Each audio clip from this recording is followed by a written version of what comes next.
pessoal, a gente está aqui hoje em mais uma edição do Unreleased, o podcast da Unidicom. A Unidicom é o nosso centro de investigação em design aqui do IAD, Universidade Europeia. E nesse podcast a gente traz algumas conversas com designers, com pesquisadores, investigadores. E a cada edição a gente tem um convidado especial. E nessa edição a gente tem uma convidada muito mais do que especial. Pelo menos no meu coração, é uma convidada muitíssimo especial. Hoje a gente vai ter uma conversa, então, com a professora Maria Cândida Almeida. Professora, muito obrigado pelo seu tempo, pela sua disponibilidade e por tirar algum tempinho para conversar com a gente. A Cândida, ela é designer, ela é investigadora, mas além de tudo, ela é comunicadora, ela é poeta, ela é artista, é escritora e talvez uma das pessoas com a maior sensibilidade que eu já conheci na vida, tanto para a área da investigação quanto para a área das artes, para a área do design e para o cuidado com o ser humano, com todas as existências. Cândida, muito bem-vinda. Eu sei que essa pequena apresentação que eu fiz não é nem metade de tudo que você é.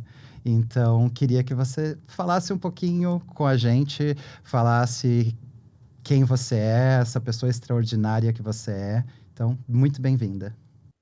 Bom, antes de qualquer palavra, eu queria agradecer imensamente o convite. Eu fico muito honrada por estar aqui com vocês, junto a vocês, podendo partilhar um pouco dos nossos pensamentos, das nossas sensibilidades, como bem pontuou o professor Rodrigo Moraes, um querido amigo, cuja pessoa eu reporto, devolvo em múltiplas escalas todas as menções colocadas aqui, porque ele também, eu acho que dentro do campo do sensível, as pessoas ocupadas e preocupadas com a sociedade, com o mundo, com o fazer, com os olhares, e esses olhares imagéticos, esses olhares sonoros, esses olhares verbais, elas se encontram, né? E quando elas se encontram, eu acho que essas partilhas ficam muito mais ricas. Então, para mim, não é um tempo, é a gratidão que se manifesta em poder ter essa conversa com uma pessoa que eu também admiro tanto. Então, eu queria agradecer ao IAD, a todos vocês que partilham dessa oportunidade para nós e para o debate, para a conversa, para a consciência. Exato. Muito obrigada. Eu que agradeço, Cândida. A nossa conversa, né, nessa edição do podcast, ela tem um tema muito especial e acho que esse tema, ele toca tanto o meu coração quanto o seu coração. A gente está fazendo o lançamento aí desse podcast junto de outras entrevistas e de outras ações para uma sensibilização da semana contra a LGBTfobia, né? O Dia Internacional contra a LGBTfobia é o dia 17 de maio. Esse dia é celebrado desde 1990, quando a OMS ela decide excluir a homossexualidade das doenças mentais, né? E talvez esse seja um momento na nossa história e na história da humanidade muito importante, por mais que isso tenha vindo um pouco tarde, talvez, nunca é tarde para que a gente lute por aquilo que a gente busca. E é exatamente dentro desse tema que eu gostaria de conversar com você e de iniciar a nossa conversa. Como que você sente, né, que hoje o investimento em pesquisa, tanto na área do design, quanto na área das artes, quanto na área da comunicação, ele reflete essa mudança que a gente tem a partir de 1990 e a partir de algumas das conquistas que a gente tem dentro da comunidade LGBT e conquistas que ainda estão por vir. Como que você sente que é esse apoio à comunidade hoje para fazer ciência? Bom, excelente pergunta, excelente panorama, que acho que pode abrir a gente para vários universos aí de pensamentos. Mas eu acho que o que me vem à cabeça quando você me faz a pergunta, a primeira coisa que me surge ainda é só o começo, né? Parece que a gente abriu uma fresta, né? E uma fresta a marteladas, né? Porque a gente precisou de muito sofrimento, não vou nem dizer de um apagamento social, mas de um linchamento público, um linchamento social, um linchamento de todas as esferas, né? Desde no âmbito familiar, nos âmbitos religiosos, nos âmbitos corporativos, nos âmbitos estéticos também, né? Um rechaçamento da nossa própria existência enquanto partícipes do universo que hoje a gente entende como LGBTQIAP+, né? E não é pouco o que essa extensão dessa sigla significa, porque a cada letra, entre aspas, que surge, é uma necessidade que a gente vai observando de olhar para, né, essa comunidade ou essas comunidades que resistem ainda socialmente, mesmo que com tentativas sequentes de tentativa de apagamento, né, dessas existências. E, obviamente, isso vai refletir em várias esferas, né? Isso porque a gente tem um mercado conservador, a gente tem uma sociedade ainda muito conservadora. Então, a gente precisa, e os grupos minoritários, principalmente, precisam ir à frente, se expondo, né? Assim, como na realidade brasileira precisa expor seus corpos, precisam muitas vezes morrer para existir, o que é, obviamente, de uma complexidade, de um antagonismo, né? Assim, uma contradição absoluta, né? Para eu existir, precisaremos morrer, né?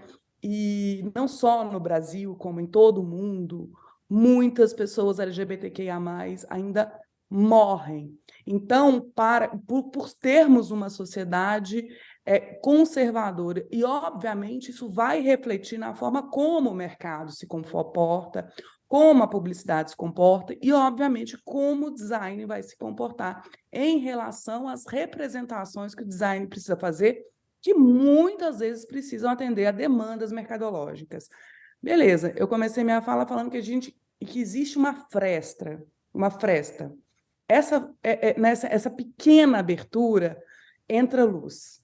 E é nessa luz que a gente precisa se mirar, né? É nessa iluminação que nos chega, né? E não só para as pessoas LGBTQIA+, para a sociedade como um todo, que precisa entender que a gente precisa de abraçar toda e qualquer diversidade e não criar modelos. Inclusive, criar modelos é um problema enorme quando a gente pensa no design enquanto área, enquanto pensamento, enquanto execução de intermédio de representação social, né? Se a gente se engessa, a gente fica igual e a gente não se destaca.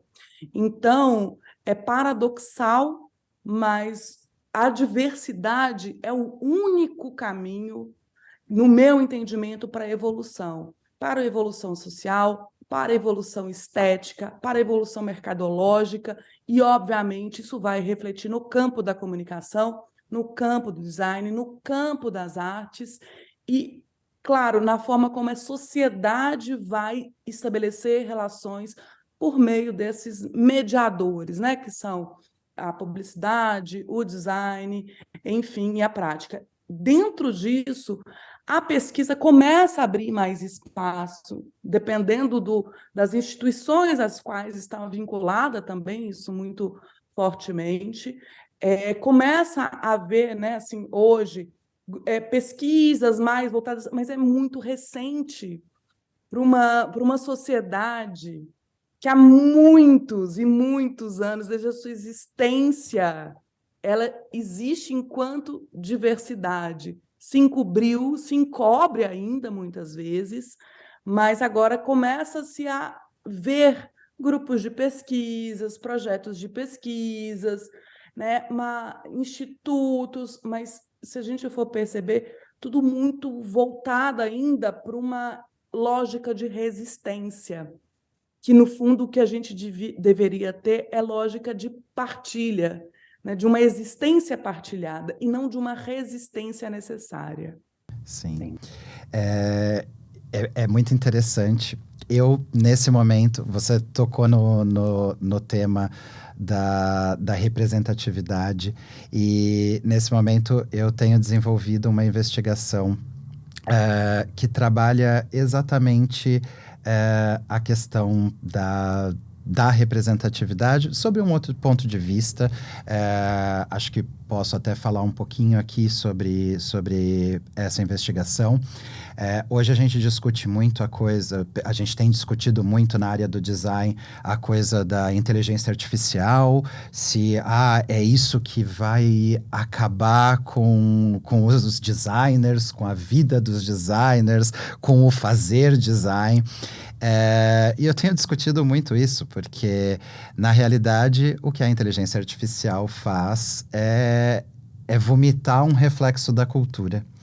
E eu tenho feito um exercício em algumas plataformas de coisas muito simples, né? Você colocar ali no Midjourney, por exemplo, peça para que ele crie uma imagem de uma mulher caminhando na rua. E depois simplesmente troque para mulher transgênero caminhando na rua. E ali a gente vê as coisas mais atrozes que a gente poderia ver. O que é um reflexo do que a nossa inteligência coletiva está formando na internet, né? E isso me preocupa muito quando a gente fala sobre as questões da representatividade, da visibilidade, e é por isso que eu entendo que esses termos são muito importantes, mas enquanto a gente tratar a representatividade, a visibilidade dessa forma, a gente talvez nunca traga o poder de participação dessas pessoas na sociedade, nos diversos âmbitos da sociedade, né? E eu, na minha visão, vejo que isso reflete muito na ciência, na educação. Eu sinto muito a falta de ver professores e professoras transgênero, por exemplo, na escola. Eu sinto falta não da representatividade, da visibilidade, sinto falta disso também, mas eu sinto falta da participação, né, da existência dessas pessoas na ciência, na educação, no contexto sociocultural da vida de todos nós. E eu queria também ouvir um pouquinho de você, como que você sente isso, né? Você tem um longo caminho como professora, como coordenadora, dentro da área da pedagogia, dentro da área do ensino, da educação. Como que você vê essa participação da comunidade LGBTQIA+, dentro dessa esfera que, na minha opinião, deveria ser uma esfera de partilha, mas muitas vezes ela é um castelo fechado e inacessível? É. Você tocou num ponto, acho que é fundamental, né? São as pessoas trans, assim, né?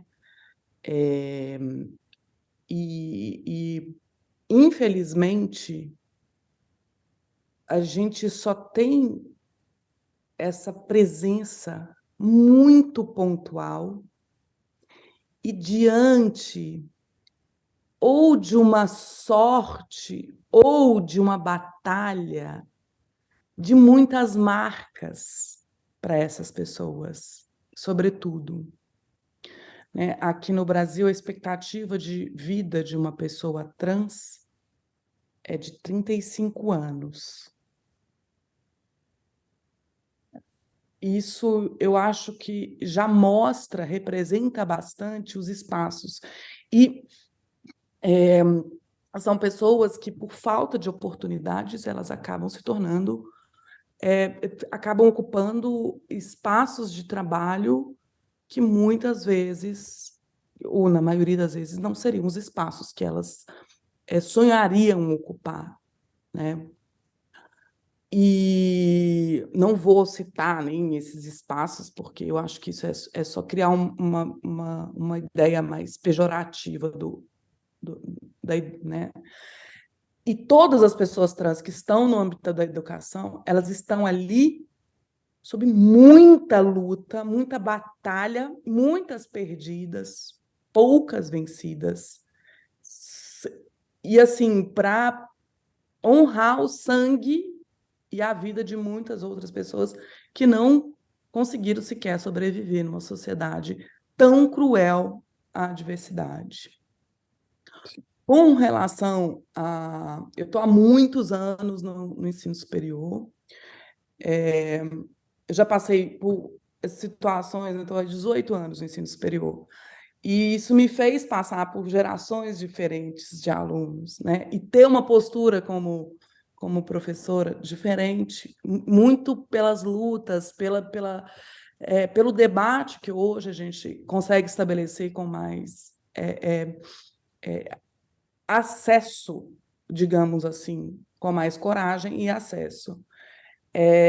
Então, o que eu percebo, dependendo da instituição, dependendo do curso, dependendo de uma série de circunstâncias, isso pode provocar uma resistência do aluno ou da instituição, ou isso pode resultar num acolhimento, tanto do aluno, você acolher o aluno te acolher, quanto da instituição. E aí a gente volta para o campo político, porque tudo é um posicionamento político, né? Então, eu acho que a gente tem um papel muito importante, eu acho, como docente. Eu acho que, sobretudo, o nosso papel é de fazer as perguntas que melhor poderão reverter em novas perguntas na mente desses, né, assim, dessas pessoas que a gente precisa provocar, né? Assim, provocar perguntas que gerem novas perguntas. E entre essas perguntas está como eu me vejo, como eu me coloco, quem eu sou. Um fato recente após a pandemia, a quantidade de alunos trans, alunas e alunos trans que eu passei a ter contato aumentou absurdamente. Então, isso é uma realidade muito importante. Embora seja muito claro ainda o processo de resistência, o processo de, como eu já presenciei em sala de aula, de transfobia, de, enfim, chegar dois alunos, né, alunos trans em sala para falar sobre um banheiro neutro e receber um comentário de um aluno cis, obviamente, branco, hétero, completamente dispensável, e eu ter que intervir naquele momento para provocá-lo sobre as questões. Então, isso num ambiente universitário, dentro de um curso de comunicação social, num curso de rádio e TV. Uhum. Imagina que isso não acontece em outras áreas, cujo debate não esteja tão incorporado dentro da própria comunidade estudantil inclusive dentro das disciplinas que são colocadas para os alunos, né? Alunos em geral. Então, eu acho que, assim, é claro que eu acho que tem uma questão aí sobre o espaço da individualidade versus, porque eu sempre coloco assim, eu falo assim, eu sou a Cândida pessoal e quem que é a Cândida política. E quando eu falo da minha identidade de gênero e da minha orientação sexual, do ponto de vista da minha orientação sexual, eu individualmente eu não consigo achar uma letra ali no LGBTQIAP+, com a qual eu me defina. Eu não consigo. Eu falo, gente, é homo, hétero jamais, né? Ela não tá, né? Homo, é bi, é o quê, né? O que eu sou aqui dentro? Eu falo, não sei. Pessoalmente, Sim. politicamente, eu sou uma mulher lésbica. Eu sou essa mulher. Eu preciso ser politicamente essa mulher lésbica. Eu acho que eu me exponho, como não acho que as pessoas precisam se expor, mas eu me exponho muitas vezes, não carregando bandeiras, mas se eu preciso comentar alguma coisa, eu falo da minha companheira, né, né, se alguém me pergunta, sou casada, assim, com uma mulher e tal, tananã, com a maior naturalidade, porque eu acho que a gente também tem um papel de naturalizar o processo, né? Para criar a naturalização, a gente precisa naturalizar, mas entender que existem âmbitos diferentes, né? O pessoal e esse âmbito político. E eu acho que nós, professores, gestores, pessoas que têm, de certa maneira, uma influência na vida, no pensamento, nos costumes das pessoas, a gente precisa entender que a gente é sujeito pessoal e sujeito social político que ajuda a provocar a condução da vida de outra pessoa, né? Sim. Só tenho uma correção, né? Não é só dizer sou uma mulher casada com uma mulher, é dizer, no seu caso, casada com uma mulher incrível. Porque a Adri também é uma pessoa incrível. A gente tem que lembrar disso. É, acho que a sua fala, ela vem muito de encontro com alguns dados de uma pesquisa que foi lançada o ano passado aqui pela Universidade do Porto, a Faculdade de Psicologia da Universidade do Porto. Eles desenvolveram uma extensa pesquisa na área da educação. Essa pesquisa chama Fostering the Right to Education in Europe. E um dos dados que eles revelam nessa pesquisa é que mais de 60% do bullying e do cyberbullying ainda feito nas escolas são destinados a pessoas LGBT. Isso já é alarmante por si só, mas isso, né, não, isso em Portugal, esse é um recorte em Portugal. E dentro desse recorte, e aí o que me assusta talvez um pouco mais, é que dentro desse recorte, 39,2% desse bullying e cyberbullying, ele é feito dentro da sala de aula. Ou seja, demonstra ali que, de alguma forma, isso também está sendo experienciado pelos educadores, né? A pesquisa não mostra isso, mas eu me pego pensando se onde está essa questão, né? Se falta uma formação maior para os educadores, se falta uma diversidade maior na educação. E eu acho que a cada motivo que eu tento encontrar para isso, vira uma bola de neve, né? Qual seria, dentro da sua experiência, a melhor forma de a gente tentar, talvez, qualificar melhor esses educadores, esses investigadores, para que a gente consiga, de fato, criar ciência, fazer ciência de uma forma mais diversa, de uma forma mais livre, de uma forma talvez mais humana? Nossa, interessantíssima a questão. É claro que a gente está falando aí de uma realidade de Portugal. Eu acho que aqui no Brasil a gente teria outras questões também sendo colocadas, de raça, principalmente, mas dentro desse contexto, eu acho que, assim, quando você cita a palavra educador, né, assim, o que é a educação? Uhum. Educação não é conteúdo, não é transmissão de conteúdo.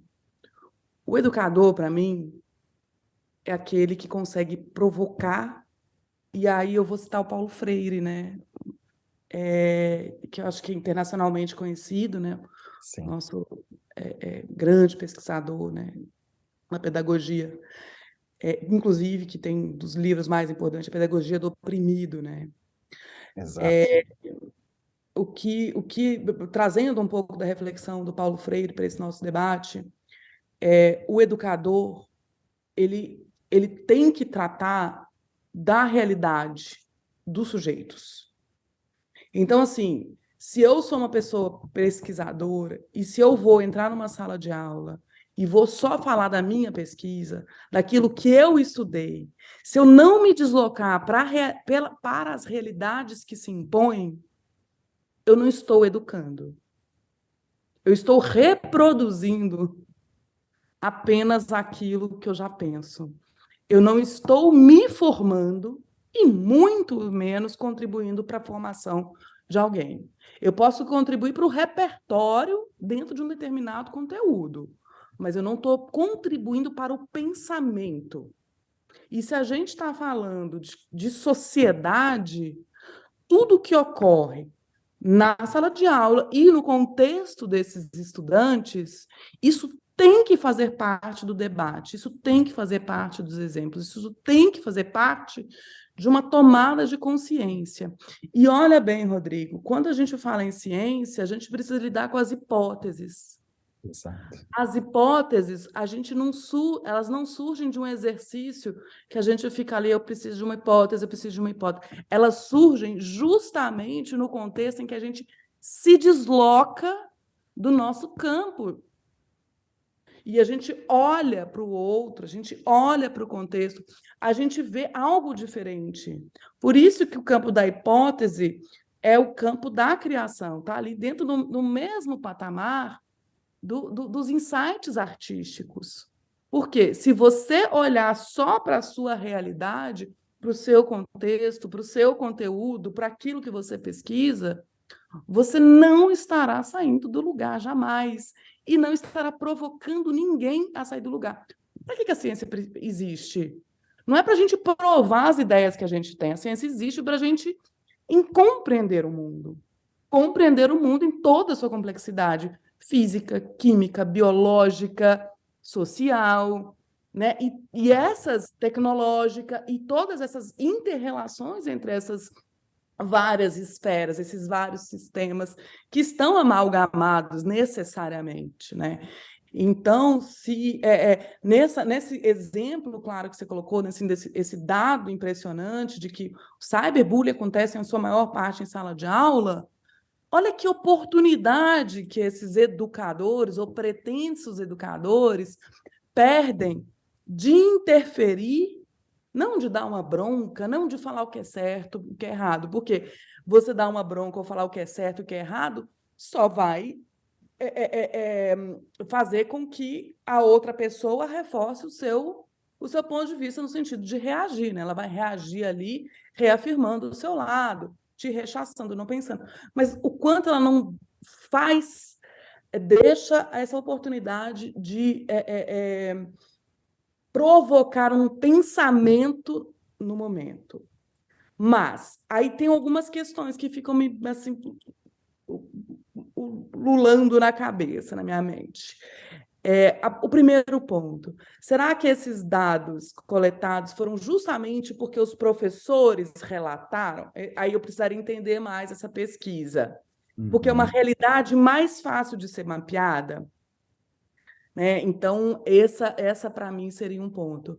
O segundo ponto é o quanto a formação desses professores, que eu acho que está bem embutido aí na sua fala, o quanto a formação desses educadores, ou pretensos educadores, foi provocada no sentido de encontrar essas realidades.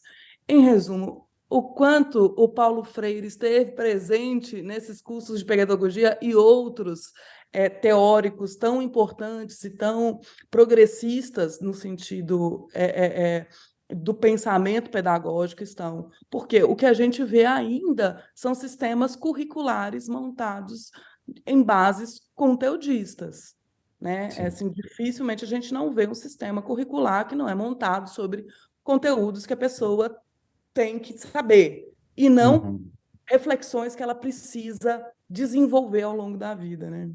Sim, eu acho que essa falta de reflexão, né, do pensamento crítico, não só o decorar o conteúdo, mas o pensamento crítico, muitas vezes faz com que muitas questões que deveriam ser discutidas não sejam discutidas, e o que leva a um tipo de violência bastante grande. Quando a gente fala sobre violência, principalmente quando a gente fala sobre a comunidade LGBTQIA+, a gente está muito voltado também e chocado, claro, com os dados da violência física, né, dos assassinatos e, como você mesma disse, da redução tão grande da expectativa de vida dessas pessoas e assim por diante. E um outro tipo de violência também tão preocupante quanto esse é o apagamento social, né? Que talvez por ser mais sutil, talvez por ser mais encoberto, ele não é tão discutido, ele não é tão chocante para muitas pessoas. Mas talvez seja exatamente o apagamento social que leve a, por exemplo, esses dados que a gente falou sobre o bullying, que muitos LGBTs não sigam a sua, né, os seus estudos, que abandonem os estudos, o que faz com que a gente tenha cada vez menos professores LGBTs, com que a gente faz com que a gente tenha menos investigadores LGBTs e assim por diante. E essa é uma das coisas que fica muito na minha cabeça, né? O apagamento que a gente sofre, ele é tão silencioso, mas ele é tão devastador que faz com que o retorno que a gente tenha disso seja um investimento muito pequeno na educação, porque quando a gente tem uma comunidade científica, como você falou, majoritariamente feita de homens brancos, cisgênero, da classe média ou da classe alta, os problemas que vão ser pensados, eles sempre vão ser os problemas voltados para essas pessoas. E todas as hipóteses de investigação que a gente poderia encontrar referentes à existência de outras pessoas, de outras resistências, elas acabam nunca nem chegando a aflorar, porque não é uma experiência vivida. E para que a gente possa testar uma hipótese, a gente tem que experienciar aquela hipótese. E como a gente já está com o tempo muito curtinho, eu queria só te fazer uma última pergunta, né? Quais são as alternativas que você vê para que a gente lute contra esse apagamento e para que a gente possa trazer essas existências e essas resistências cada vez mais dentro do mundo da ciência, para que essas hipóteses elas cada vez mais aflorem, não só a partir de um centro de importância mas a partir de diversas existências? Essa é a pergunta de 1 milhão, né? De 1 milhão de euros, porque de reais não Sim. está valendo muito mais. Exato. Mas, obviamente, para mim, isso tudo passa pela capacidade política mesmo, né? E de ter pessoas, assim, então a gente acabou de passar por uma mudança de governo aqui no Brasil. E aí a gente vê, assim, né, assim, os ministérios que foram criados pelo atual governo do Lula, o quanto eles abraçam, né, o Ministério dos Povos Indígenas, por exemplo, né, a volta do Ministério da Cultura, que nunca deveria ter acabado, o ministério liderado pela Aniele Franco, que, né, Sim. irmã da Marielle Franco, eu esqueci agora exatamente o nome, mas, enfim, Uhum. da identidade racial negra. É, enfim, a gente precisa de um movimento assim para a gente conseguir esses espaços, porque assim a gente luta muito.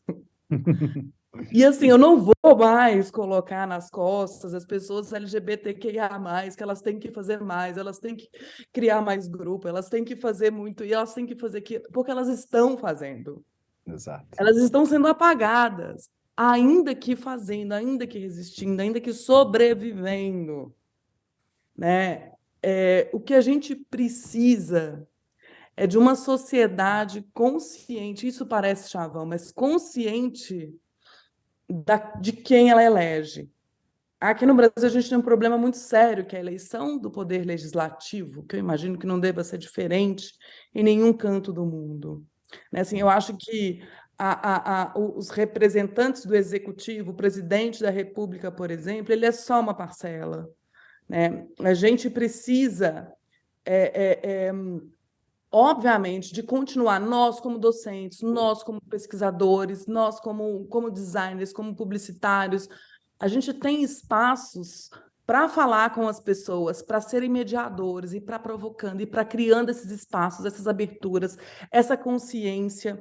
É óbvio que cada família que tem um filho, um ente, uma pessoa dentro que se revela ou que se, né, assim, que se apresenta enquanto uma pessoa trans ou enquanto uma pessoa de orientação sexual não heterossexual, independente de qual seja, isso cria debate, isso cria. É óbvio que nosso encorajamento é fundamental para essa mudança social, mas, sobretudo, é a gente tentar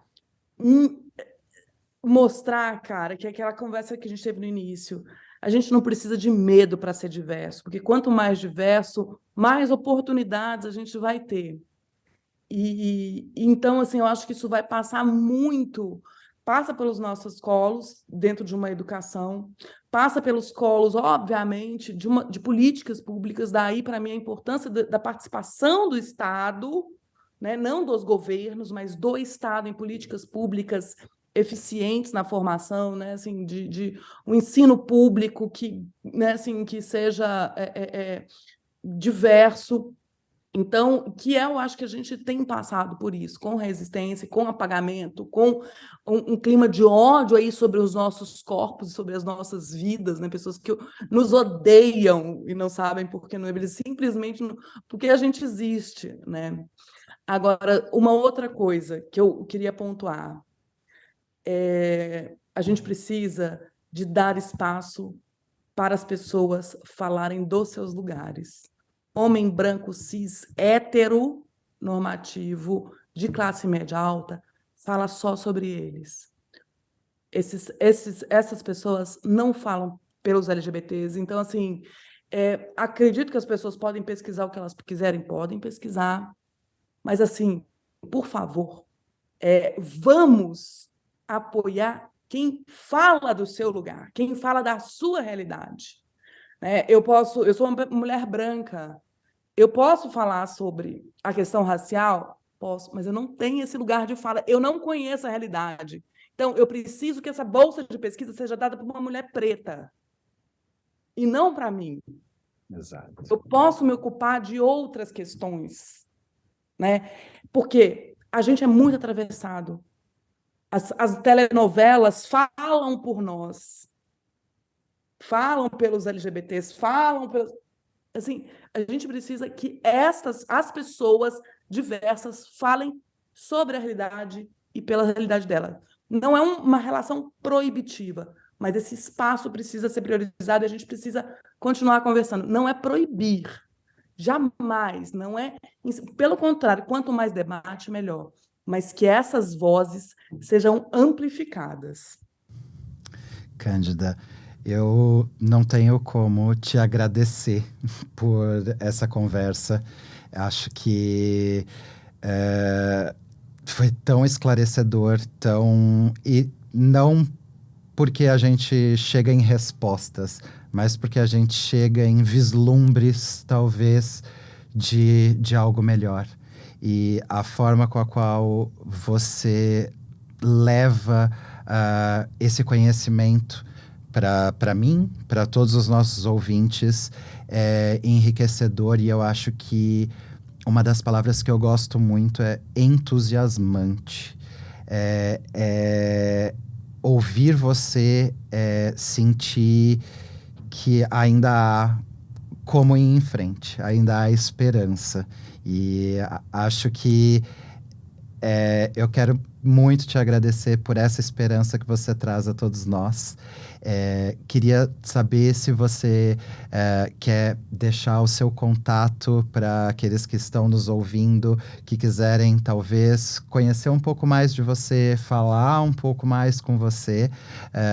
Então, se você quiser, talvez de alguma forma abrir essa via, essa talvez seja uma boa oportunidade. Quero sim, eu quero agradecer muito a você, Rodrigo, pelo convite, a todos que estão na produção.